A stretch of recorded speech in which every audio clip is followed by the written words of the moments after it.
لا إله إلا الله محمد رسول الله.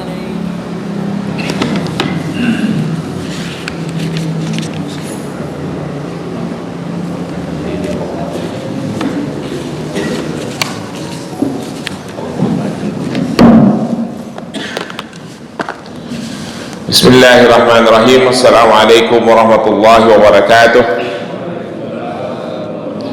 Alhamdulillahilladzi arsala rasula bil huda wa dinil haq liyudhhira 'ala dini kullihi wa kafa billahi 'alima. Ashhadu an la ilaha illallah wahdahu la syarika lah wa ashhadu anna sayyidina Muhammadan 'abduhu wa rasuluh. Allahumma salli wa sallim wa barik 'ala sayyidina Muhammadin wa ala alihi wa ashabihi wa man tabi'ahu ila yaumiddin. Rabbi israh li sadri wa yassir li amri wa hlul 'uqdatan min lisani yafqahu qawli, amma ba'du. Para jamaah sekalian, puji dan syukur kita panjatkan kehadirat Allah Subhanahu wa taala atas semua limpahan nikmat dan rahmat yang diberikan kepada kita. Alhamdulillah, pada pagi ini Allah berikan kelapangan waktu dan kesehatan kepada kita sehingga kita bisa berkumpul untuk melaksanakan sholat subuh berjamaah, melanjutkan itikaf kita untuk mengikuti kajian yang insya Allah menambah pengetahuan kita dan memperbaiki amaliyah kita. Salawat dan salam kita berharap selalu tercurah kepada junjungan Nabi besar Muhammad sallallahu alaihi wasallam, untuk keluarganya, para sahabat, para tabi'in, tabi'ut tabi'in, para ulama, seluruh umatnya termasuk kita insyaallah yang ada di masjid ini pada hari akhir nanti mendapatkan syafaat dari Rasulullah sallallahu alaihi wasallam, dan insyaallah Allah masukkan kita ke dalam surganya.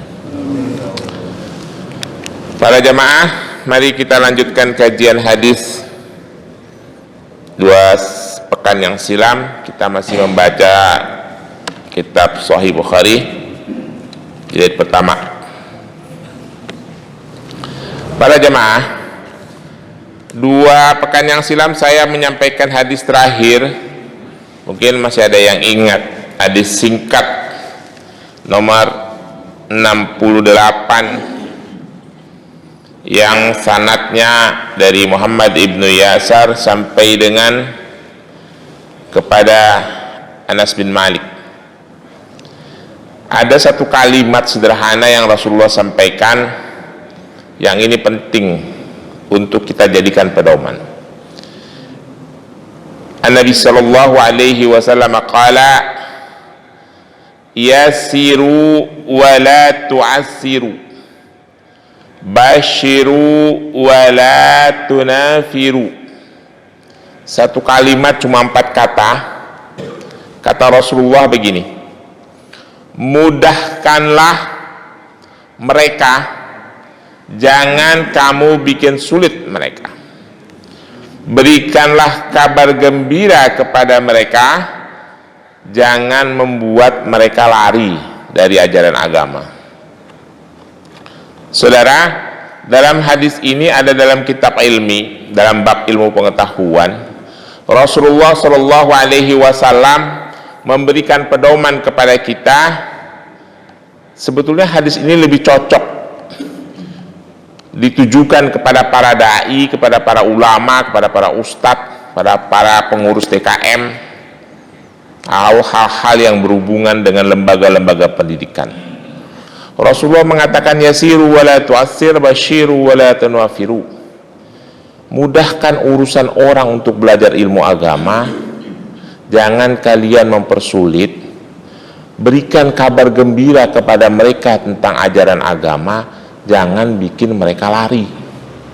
Gitu ya. Saudara-saudara, karena saya pernah menyampaikan dalam beberapa kajian bahwa belajar ilmu agama itu adalah kewajiban setiap muslim, dikarenakan melaksanakan ajaran agama itu adalah kewajiban setiap muslim, dan kewajibannya sama setiap muslim. ustadz ke, orang awam ke, sama, sholatnya tetap 5 waktu, sholat sunnahnya tetap seperti itu, puasanya sama, zakatnya sama, dan semuanya sama. Maka selayaknya ilmu agama juga sama kadarnya, tidak berbeda-beda. Jangan sampai satu kampung yang paham ilmu agama cuma 1-2 orang, padahal kan kewajiban menjalankan ibadahnya sama, bukan cuma 1-2 orang gitu kan. Nah, maka dari itu Rasulullah memberikan panduan, kita itu berkewajiban untuk memudahkan orang mengakses ilmu agama, jangan mempersulit. Kita itu berkewajiban untuk memberikan kabar gembira kepada siapa saja yang belum tertarik atau baru setengah tertarik dengan ajaran agama, jangan bikin mereka menghindar. Ya, saudara-saudara, umat Islam di Indonesia itu jumlahnya kira-kira kalau kita hitung-hitung sekarang ada sekitar 80%. Berarti ada sekitar 190 juta. 190 juta orang. Kita bisa perkirakan kira-kira dari 190 juta orang itu berapa persen yang paham ilmu agama? Sedikit sekali. Ada banyak hal mungkin mereka kesulitan untuk mengakses belajar agama. Kalau tidak percaya, Bapak kirim aja anak-anak Bapak ke pesantren. Nanti Bapak tahu berapa SPP-nya. Memang di Indonesia ini dan di banyak negara-negara yang mayoritas penduduknya Muslim, untuk mengakses belajar agama itu masih sedikit sulit. Ya. Dan kewajiban para dai, para ustadz, para ulama itu untuk menyampaikan agama itu adalah sesuatu yang menyenangkan. Ajaran agama itu adalah sesuatu yang dibutuhkan, bukan sesuatu yang memberatkan. Ini yang kita sering keliru di Indonesia ini, sehingga belajar agama itu butuh effort yang berat, butuh sesuatu yang sulit. Akhirnya orang jadi malas belajar agama, orang menghindar dari agama. Rasulullah mengatakan, wala tunafiru, jangan kalian bikin lari orang gara-gara belajar agama. Takut ngelihat masjid, takut ngelihat orang ada di masjid rame-rame gitu ya. Maka dari itu Islam itu adalah ajaran agama yang humanis, yang penuh dengan ajaran-ajaran kemanusiaan, penuh dengan kelembutan, jauh dari kekerasan, dari intimidasi. Itu harus ingat ya. Saya punya contoh nih Pak. Ini contoh yang paling mempermudah ya. Ini baru pembukaan ya Pak. Ini belum mulai belajar hadis. Hadisnya masih banyak. Dulu waktu umur 13-14 tahun, saya kan suka ikut jamaah kayak Pak Dwi gini, yang zaman sekarang disebutnya jamaah tablik gitu ya, kayak Pak Uut, Pak Haji Sugiharto gitu. Saya dulu nyebutnya jamaah Kebon Jeruk. Saya punya sahabat dua, namanya Ahmadi sama Umar. Baik, di masjid ini ada jamaah paranin yuk ikut bayan gitu. Waktu itu saya tapi datangnya pas lagi bagian makan aja, makan malam. Saya udah tahu jadwalnya itu habis isya bayan, habis itu makan. Nah, saya datangnya pas bagian makan, bukan pas bagian bayan. Ikut-ikut sih kagak terlalu, pas bagian makan aja saya datang. Mereka itu kalau makan itu cara duduknya begini. Saya salah apa kagak ya? Ya Pak, bener ya Pak, begini. Gini ya? Hah? Terbalik ya? Nah, gini. Saya datangnya pas waktu makan. Pas lagi bayannya saya kagak ikut. Udah tahu deh yang diomongin, kira-kira begitu bahasa saya. Saya lagi libur dari pesantren. Pas lagi makan saya masuk. Pada duduk begitu semua. Kawan saya si Ahmadi, saya mau duduk begini aja kan. Saya kagak biasa duduk begitu. Ini depan udah nasi. Kata si Ahmadi, kakinya sahabat saya. Kata amirnya begini. Amirnya bilang, udah semampunya aja mas, nggak usah begitu-begitu duduknya. Udah duduk aja mas, duduknya begitu ya, duduk begitu. Ya, makanya dulu saya tertarik. Kenapa? Karena mereka itu ramah-ramah, lembut-lembut, memudahkan urusan orang. Saya digituin, kayaknya, maksudnya suruh begitu sama duduk yang kayak gitu tuh, yang tadi. Saya kagak suka duduk begitu, saya bersila aja begini. Kata Amir gini, udah nggak apa-apa semampunya aja. Contoh, sehingga orang tertarik, ya, dalam dakwah. Lalu ada lagi contoh lagi berikutnya. Satu hari mereka masuk ke musola, namanya musola Bayat Taqwa di Petukangan. Ditolak. Zaman dulu kan ada namanya LKMD, Lembaga Ketahanan Masyarakat Desa. Ada ketua LKMD-nya namanya Bang Dran. Diskusi ke sana kemari kagak mempan-mempan. Akhirnya saya maju, Bang, ini mereka cuma mau mengajak orang untuk memamurkan masjid dan memamurkan musola. Tapi orang dulu kan kolot ya. Baik, katanya. Itu dia mau belajar apa mau ngajar, kata itu. Kalau dia mau belajar, belajarnya sama siapa? Kalau dia mau ngajar, ngajarnya ngajar apa? Jadi harus jelas, kata dia gitu. Kesimpulannya ditolak. Kata amirnya begini, ya sudah, kita sudah ditolak. Kita berdoa kepada Allah. Setelah itu kita keluar dari musola ini jalan dalam keadaan menunduk. Mereka benar-benar menunduk jalan. Keluar RW saya gitu. Saya tinggal di Jalan Anggrek, Petukangan Utara. Masuk ke masjid lain. Itu contoh bahwa agama itu harus didakwahi dengan santun, dengan lembut. Begitu pula yang diajarkan oleh Rasulullah, sehingga orang menjadi tertarik. Ya, masih banyak contoh-contoh lain. Zaman dulu orang itu untuk mengakses ilmu agama itu mudah. Para ulama mengatakan, ayo ikut pengajian, ambil ilmu sama kiai ini sama kiai itu gitu. Sehingga orang itu mempunyai ilmu yang cukup. Di zaman sekarang ini nyari orang yang berilmu aja susah. Kalau yang pura-pura berilmu banyak. Ya. Jadi Rasulullah mengajarkan kita untuk mempermudah, tidak mempersulit untuk orang untuk belajar agama. Memberikan kabar gembira tentang ajaran agama, jangan bikin takut. Kalau takut orang mana mau berminat belajar agama gitu ya. Nah, ini ada contoh hadis Rasulullah Shallallahu Alaihi Wasallam. Hadis nomor berapa ini? 82. Mari kita baca. Bismillahirrahmanirrahim. Hadatsana Ismail qala hadatsani Malik ibnu Syihab an Iyas ibnu Talha ibnu Ubaidillah an Abdullah ibnu Umar ibnu As ana Rasulullah sallallahu alaihi wasallam waqafa fil hajil wada baina linnas yas'alunahu faja'ahu rajulu faqala ash'ur fahalaktu qabla an asbaha faqala asbah wala haraja faja'a akharuhu faqala lam ash'ur fanahratu qabla an amr faqala irmi wala haraja fama su'ila Nabi sallallahu alaihi wasallam an syai'in qadimu wala akhiru illa qala if'al wala haraja. Jadi gini, artinya kira-kira begini ya.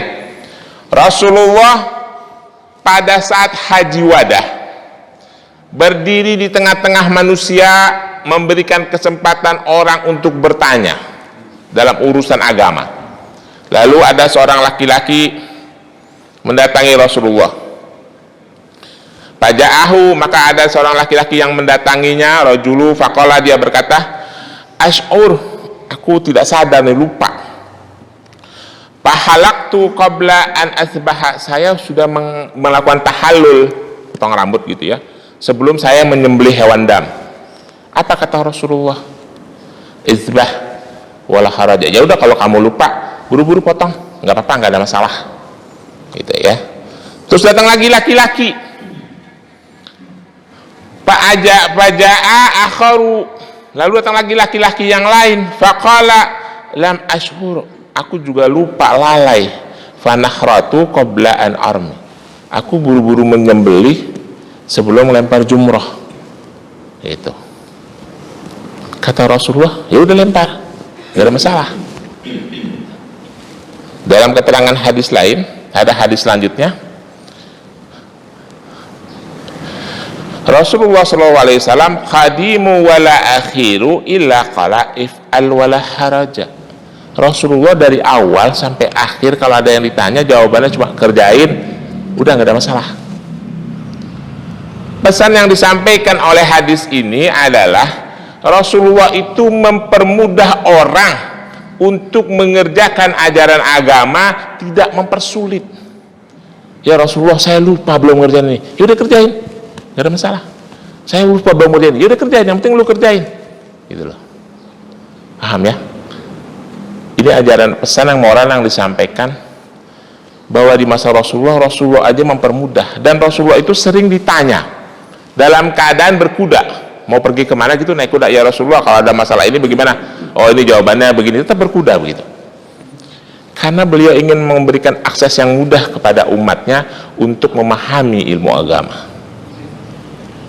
Saudara-saudara sekalian, kita yang berada di masjid ini, yang aktif di masjid-masjid, syukur-syukur aktif di dalam dakwah, harus memberikan akses yang mudah kepada siapa saja saudara-saudara kita sesama muslim untuk tertarik kepada agama kita.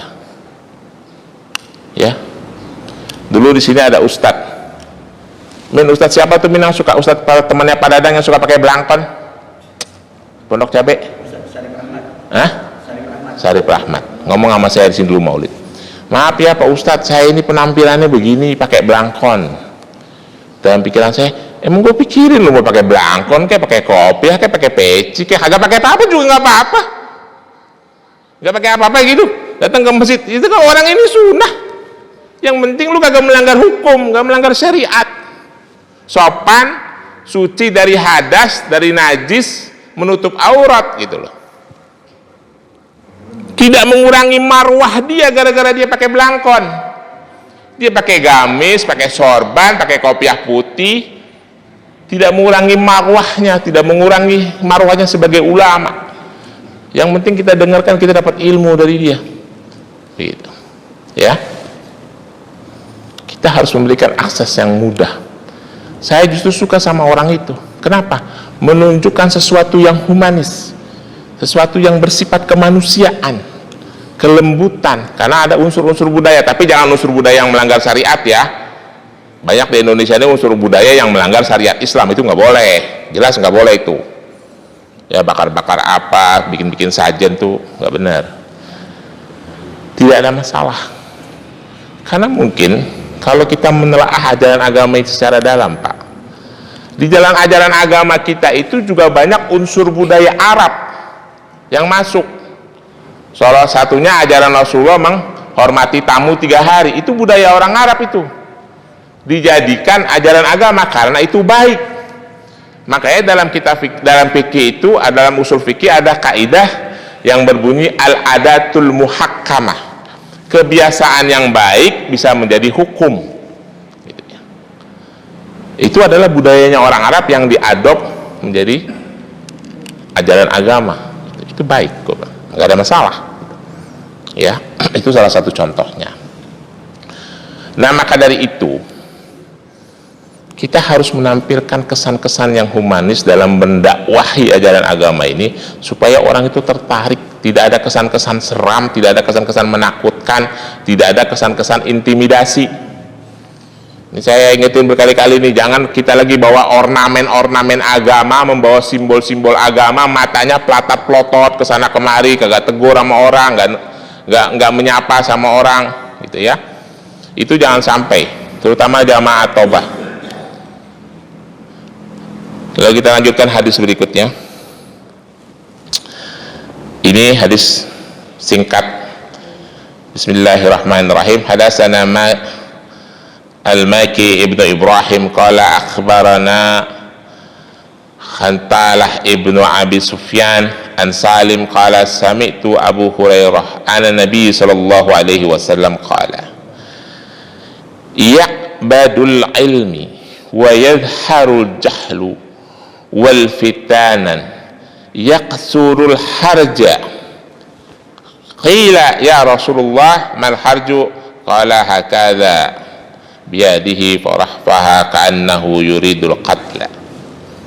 Kata Rasulullah begini, kalau yuqbadul ilmu, kalau ilmu itu sudah ditarik, ilmu agama itu sudah hilang dari muka bumi, ilmu agama itu hilang, bukan ilmu agamanya ditarik, Pak. Kitabnya tetap ada, semuanya tetap ada. Orang yang paham yang tidak ada. Ya. Maka dari itu kita banyak belajar agama sebelum orang-orang yang paham agama itu hilang dari muka bumi. Yuqbadul ilmu, pasti kata Rasulullah, yazharul jahla, akan tampak kebodohan di mana-mana, akan ada fitnah di mana-mana. Nah, kalau ada fitnah ini yang repot ya Pak, karena seolah-olah yang ada di tampilan depan kita itu orang yang paham agama, padahal dia tidak, orang yang seolah menyampaikan ajaran agama tapi belum tentu yang disampaikan benar. Kita sulit membedakan. Wa yaksurul harju, qila ya Rasulullah ma harju, faqala hakada, gitu. Dan akan banyak terjadi harju. Bertanya para sahabat, harju itu apa sih ya Rasulullah? Pembunuhan di mana-mana. Saudara-saudara sekalian, maka dari itu ilmu agama itu harus kita sosialisasikan, harus kita budayakan, harus kita tebarkan di mana-mana. Pemahaman agama kita itu sama, supaya tidak ada fitnah di antara kita. Fitnah itu maksudnya adalah cobaan, ya. Nanti kalau cobaan datang dari Allah, maka akan banyak terjadi pembunuhan, permusuhan dan lain-lain. Karena Islam itu tidak mengajarkan seperti itu. Islam itu tidak mengajarkan kekerasan. Islam itu mengajarkan kelembutan, ya, mengajarkan persaudaraan. Unsur-unsur sosial dalam Islam itu sangat tinggi. Maka dari itu kita yang membawa simbol-simbol agama harus menggambarkan kepada saudara-saudara kita sesama muslim ataupun yang non-muslim bahwa kita itu membawa keramah tamahan, kelembutan kepada orang lain, sehingga orang itu tidak lari dari ajaran agama kita. Itu hadis pentingnya ilmu agama. Saudara-saudara sekalian, satu lagi kita baca. Ada kisah yang dilakukan oleh Sayyidina Umar ibn Khattab ketika dia mengikuti tausiah Rasulullah. Ini hadis nomor 88. Judulnya adalah Tanawwabu fil il. Tanawwab itu artinya muter. Bergantian dalam ilmu, kira-kira gitu ya.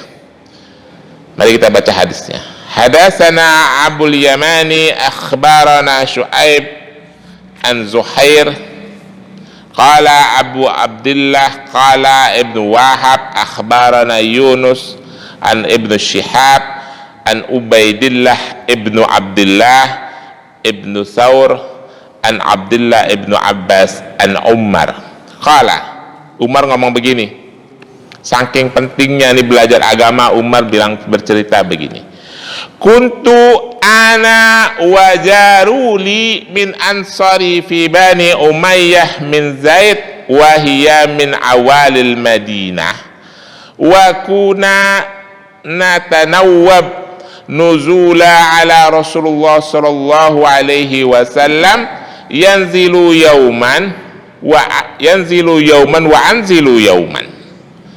fa idza nazaltu ji'tuhu bi khairi dzalik yaumi min wahyu wa ghairihi wa idza nazala fa'alu misla dzalik fanazzala sahibi min ansari yauma naubathu, gitu. Jadi kata Umar begini, aku bersama tetanggaku dari orang Ansor, kalangan Ansor, tetangganya namanya Utbah bin Malik. Dia adalah tokoh Madinah, min awaliyul Madinah. Wa kuna natawwabu nuzula ala Rasulullah sallallahu alaihi wasallam. Kami berdua gantian menghadiri tausiah majelis-majelisnya Rasulullah. Saking pentingnya ilmu pengetahuan. Coba di sini bisa nggak gitu ya Pak?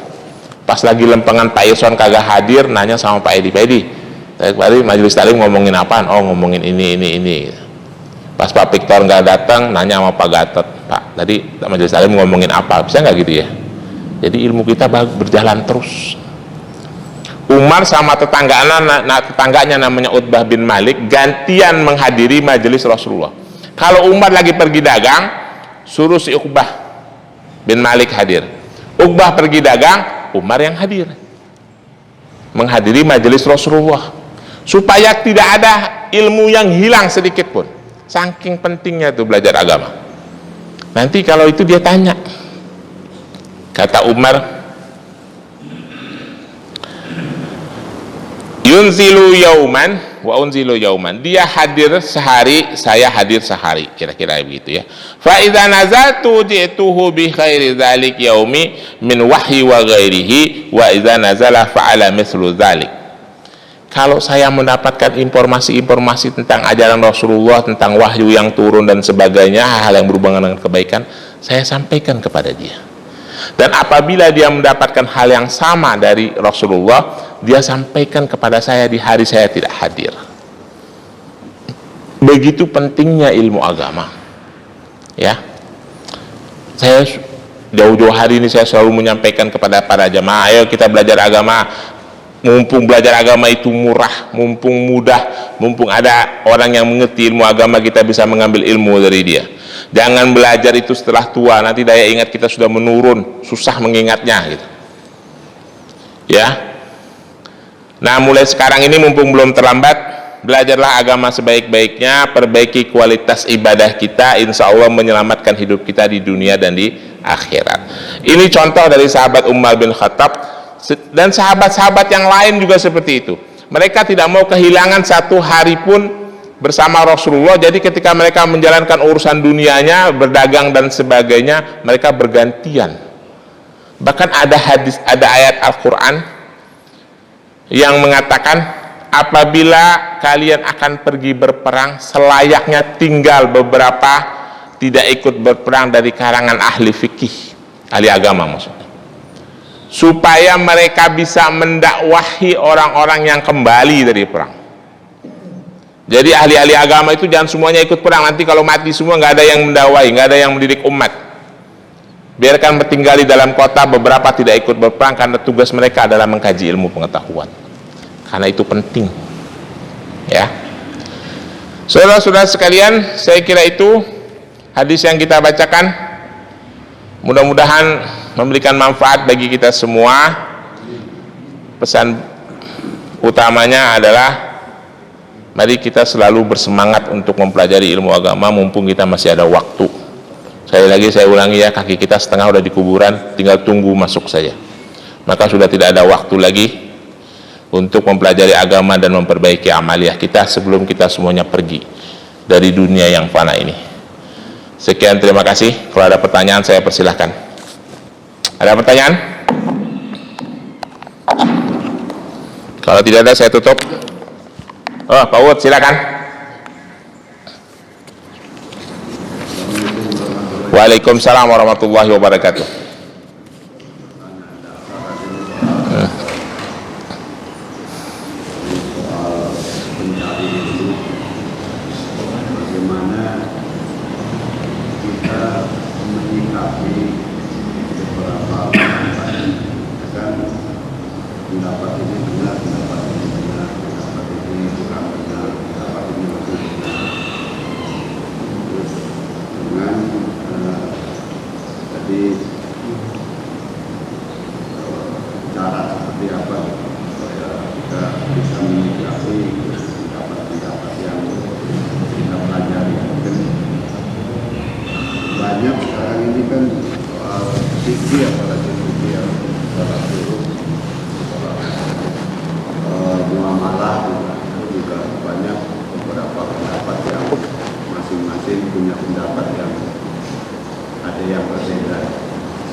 kita ini Allah mudahkan untuk bisa memahami daripada ilmu-ilmu yang sekarang berkembang. Dia tadi ilmu fikih, terus ilmu banyak, sejarah aja juga banyak yang berbeda, masing-masing sejarah itu juga yang membawakan sejarah itu masing-masing berbeda. Nah itu kira-kira apa kiatnya atau apa tata caranya kita yang bisa mengarah kepada arah sehingga kita bisa mendapat kepahaman yang agak benar gitu. Karena Rasulullah SAW katakan apabila nggak ada ini kembali lagi kepada Al-Quran dan Sunnahku. Nah ini Al-Quran dan Sunnahku ini kan kalau dikupas kan lebih ini lagi, lebih istilahnya hubungan dengan ilmu yang sekarang itu lebih korelasinya itu lebih agak kurang, ada yang kurang cun lah ibaratnya gitu. Ya itu aja Pak Ubay, terima kasih banyak. Baik, terima kasih Pak Uwat. Ini pertanyaan bagus ya Bapak-Bapak sekalian. Kalau kita menghadapi fenomena sekarang, apa pedoman kita? Contoh cicilan mobil, cicilan motor, cicilan rumah, apalagi yang update-update ya, TikTok, online, belanja online kan nggak akad tuh, nggak akad kan? Itu kan itu muamalah itu seharusnya selayaknya kita berpedoman pada hukum fikih. Yang sekarang yang berkembang lagi apa ya? Media sosial lah, media sosial itu kan tidak pernah ada. Nah, yang pertama, selayaknya seharusnya kita itu berpedoman kepada Al-Quran dan hadis. Hukum itu pertama berpedoman pada ayat Al-Quran mutlak, nggak bisa diganggu. Pada hadis Rasulullah yang sahih dan mutawatir, mutlak, nggak bisa diganggu. Lalu kalau tidak ada pada hadis Rasulullah yang sahih dan mutawatir, pada hadis Rasulullah yang sahih tapi ahad, tidak mutawatir.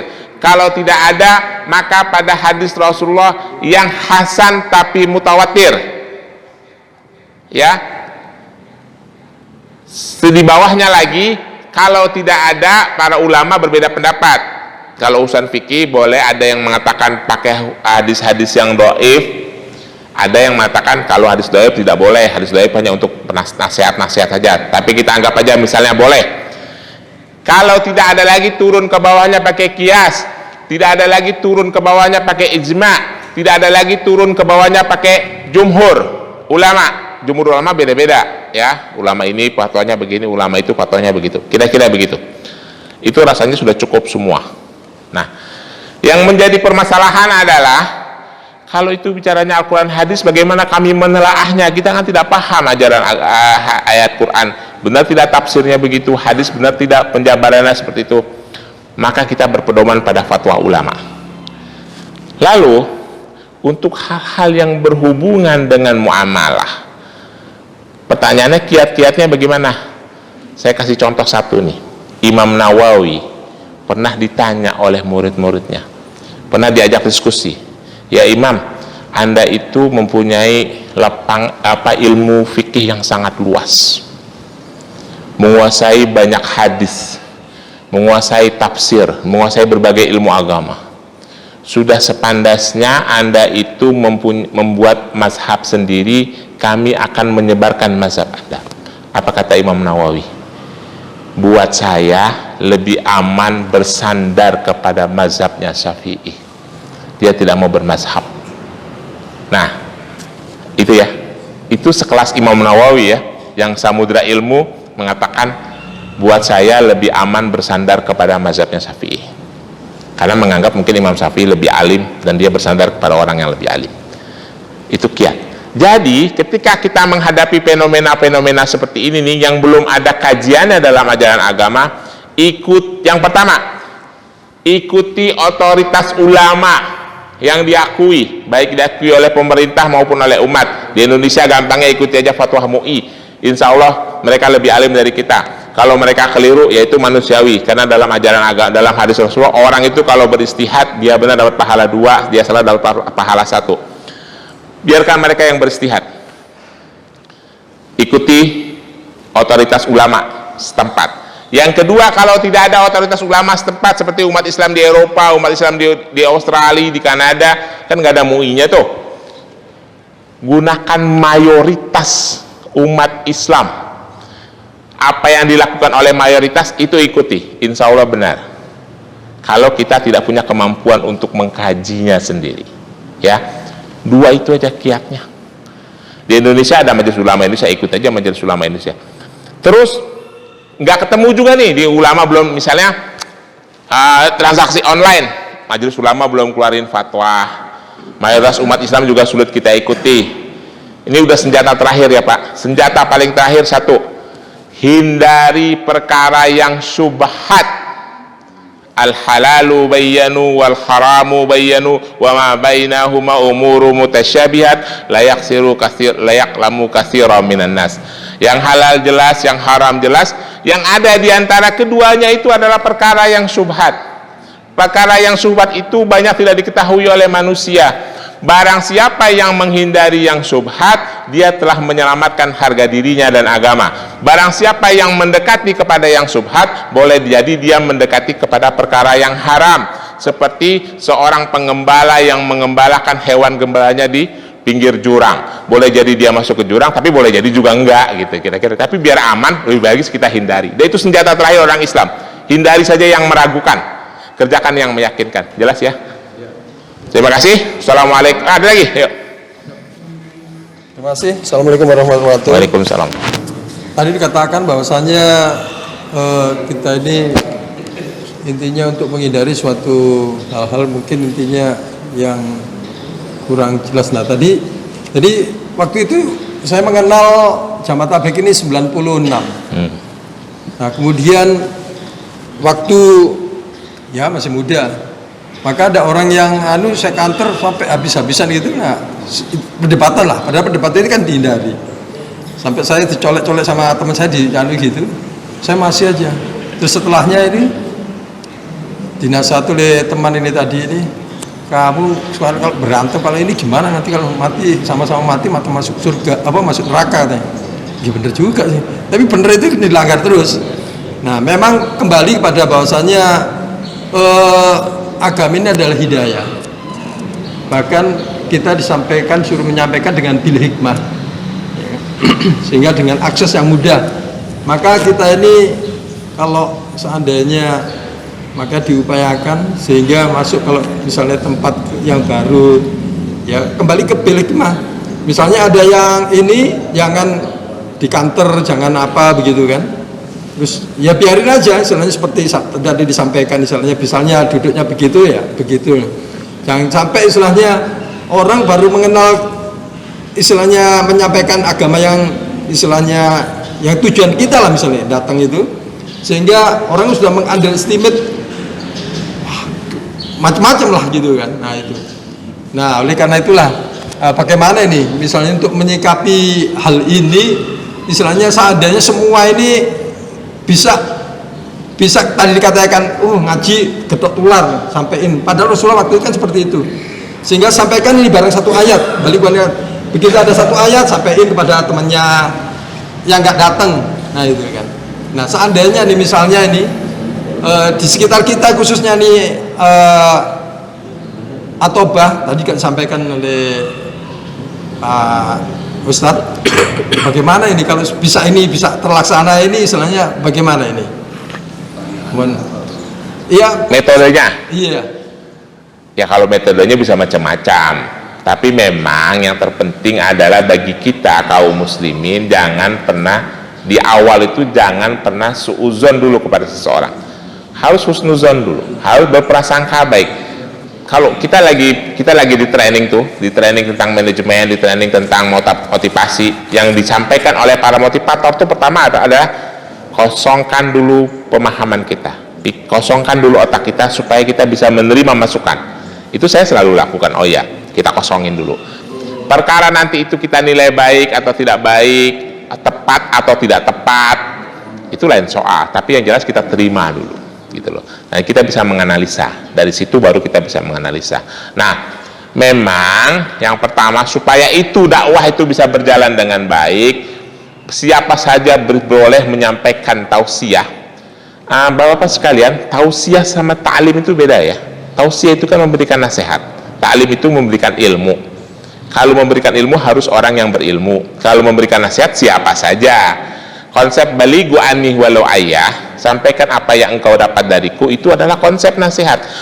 Pak Gatot bisa nasihati saya, Mas Depri bisa menasehati saya, ya. Tapi kalau mengajarkan, dia harus punya ilmu yang cukup. Nanti kalau ajaran salah kan jadi keliru, menyesatkan orang gitu. Tapi kalau dalam konsep memberikan nasihat, memberikan tausiah, itu siapapun boleh. Sesama muslim kita harus saling menasehati gitu. Nah, kalau metodologinya apa saja, cari cara yang tepat. Apakah cara yang dilakukan oleh Rasulullah di masa lalu itu masih tepat? Kalau masih tepat, jalanin. Oh, udah nggak tepat nih, sekarang modelnya sudah online, pakai Zoom, ya udah jalanin.